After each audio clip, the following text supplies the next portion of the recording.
Sir RSS అధినేత హిందూ మంత్రం, అందరివి హిందూ మూలాలేనా? ఇది నిన్న మోహన్ భగవత్ మాట్లాడారు బెంగళూరులో, నిన్న మొన్న 100 ఏళ్ళ ఆర్ఎస్ఎస్ దాని సందర్భంగా. మీకు నవ్వు కూడా రావచ్చు, ఆర్ఎస్ఎస్ ఏ పార్టీని సమర్థించదో అన్ని పార్టీలు మాకు ఒకటే అన్నాడు ఆయన. ఆర్ఎస్ఎస్కి అన్ని పార్టీలు ఒకటేనట, ఆర్ఎస్ఎస్ ఏ పార్టీని సమర్థించదట. అంటే ఆర్ఎస్ఎస్ ప్రచారకగా పనిచేసిన వ్యక్తి ప్రధానమంత్రిగా ఉంటారు బీజేపీ పేరుతో, కానీ ఆర్ఎస్ఎస్ మటుకు మాకు అన్ని పార్టీలు ఒకటే అని చెప్తుంది. సరే వదిలేండి. చాలా ప్రశ్నలు అడిగారు ఆయన, మామూలు ఇష్టాగోష్ఠి లాంటిది అనమాట. ఆర్ఎస్ఎస్లోకి మీరు ముస్లింలను ఎందుకు అనుమతించరు, హిందువులే ఎందుకు ఉంటారని అడిగితే అదేం లేదే, ఎవరైనా రావచ్చు. ఆర్ఎస్ఎస్లోకి బ్రాహ్మణ్ రావచ్చు, ముస్లిం రావచ్చు, క్రిస్టియన్ రావచ్చు, కానీ వాళ్ళు హిందువులుగా రావాలి. ఇది ఎలా ఒక ముస్లిం కానీ క్రైస్తవుడు కానీ హిందువుగా ఎలా వస్తాడు? భారతదేశంలో ఎవరైనా ఎన్ని మతాలైనా ఉండొచ్చు, కానీ వీళ్ళందరివి హిందూ మూలాలే. Everybody is origin is Hindu. అలాగే హిందూ మతం, హిందూయిజం, హిందుత్వ ఇవన్నీ అంటున్నారు కదా. హిందుత్వ హిందూ మతం రెండు ఒకటే అనే ఒక కొత్త వాదన తీసుకొని వచ్చారు. హిందుత్వ అనే పదం వినాయక్ దామోదర్ సావర్కర్ కనిపెట్టే వరకు హిందుత్వ అన్న పదం లేదు, హిందూ అన్న పదం కూడా లేదు. ఆ మాటకు వస్తే భగవద్గీతలో లేదు, భారతంలో లేదు, రామాయణంలో లేదు, చాలా చోట్ల లేదు. సరే నేను ఆ చరిత్ర చర్చలోకి పోను, కానీ హిందుత్వ ఒక్కటే అనే కొత్త వాదన ఈయన తీసుకొని వస్తున్నారు. మూడోది, ఇక్కడ ఉన్న వాళ్ళందరూ కుల మత ఏ తేడాలు లేకుండా మేము హిందూ మూలాలు కలిగిన వాళ్ళము, హిందూ సమాజాన్ని మేము కాపాడుతామని. ఆర్ఎస్ఎస్ అనేది రిజిస్టర్ చేసుకోలేదు కదా, 100 ఏళ్ళు పూర్తి చేసుకుంది, కానీ ఇంతవరకు ఎందుకు రిజిస్టర్ చేసుకోలేదని అడిగారు. దానికి కారణాలు చెప్పొచ్చు, ఆయన చెప్పలేదు. రిజిస్టర్ ఎందుకు చేసుకోవాలి, హిందూ మతం రిజిస్టర్ అయిందని ఆయన అడిగాడు.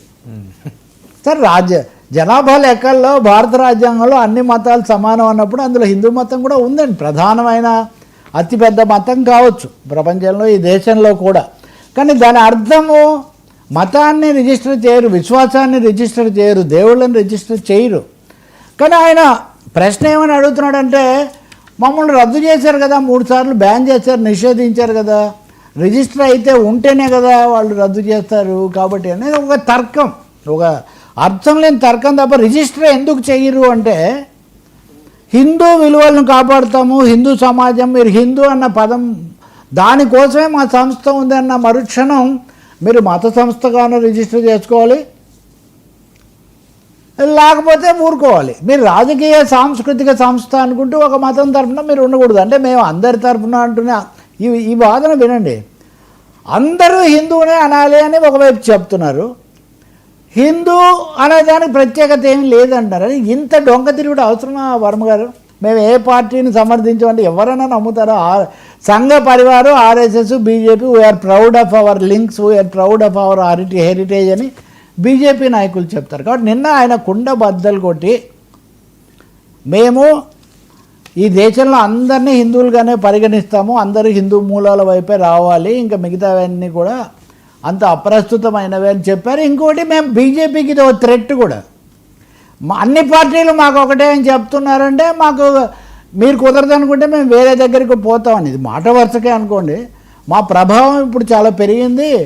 టు కంక్లూడ్ నేను ఒక చిన్న చెప్పి ముగిస్తాను. రాహుల్ గాంధీ అంతకుముందు మహాత్మా గాంధీ హత్యతో ఆర్ఎస్ఎస్కు సంబంధం ఉంది అని అన్నందుకు ఆయన మీద కేసు పెట్టారు. ఆ కేసు మీద నిన్న ఠానే కోర్టులో విచారణ జరిగినప్పుడు స్థానిక బీజేపీ నాయకుడు, ఆర్ఎస్ఎస్ నాయకుడు ఆ కేసులో గట్కార్ అనేది ఉంది ఆయన పేరు, ఆయన నిన్న వాంగ్మూలం ఇస్తూ కొంతమంది ఆర్ఎస్ఎస్ కార్యకర్తలు గాంధీజీ హత్యను వేడుక జరుపుకున్న మాట నిజమే అని చెప్పాడు ఆయన. మేము జరుపుకోము, కానీ కొంతమంది అయితే జరుపుకున్నారు అని చెప్పి ఆయన చెప్పాడు. సో వీటన్నిటికీ కానీ మోహన్ భగవత్ గారు ఏమంటున్నారు, గాంధీజీ గారు చెప్పారు కాబట్టి మేము జాతీయ పతాక దాన్ని గుర్తించాం, కానీ మా పతాకం అయితే వేరే ఉంది, కమ్యూనిస్టులకు ఎర్ర జెండా ఉంది, రిపబ్లికన్ పార్టీకి నీలి జెండా ఉంది, కాబట్టి మాకు కూడా మా జెండా ఉంటే మీకేంటి అభ్యంతరం అని ఆయన ప్రశ్నిస్తున్నారు. అంటే ప్రతి విషయంలో కూడా మతాతీత రాజ్యాంగం అని చెప్పిన తర్వాత, అన్ని మతాలు సమానమే అన్న తర్వాత అందరూ ఒక మత మూలాలకే చెందుతారన్నది ఎలా చెల్లుతుంది? హిందుత్వ రెండు ఒకటే అన్నది ఎలా కుదురుతుంది? లేదనుకుంటూనే ఆర్ఎస్ఎస్ అధినేత అదే చెప్తున్నారు అన్నది మరి మోదీ గారు దీంతో ఇవన్నీ బీహార్ ఎన్నికల కోసమే చెప్తున్నారని కూడా మనం గుర్తుపెట్టుకోవచ్చు.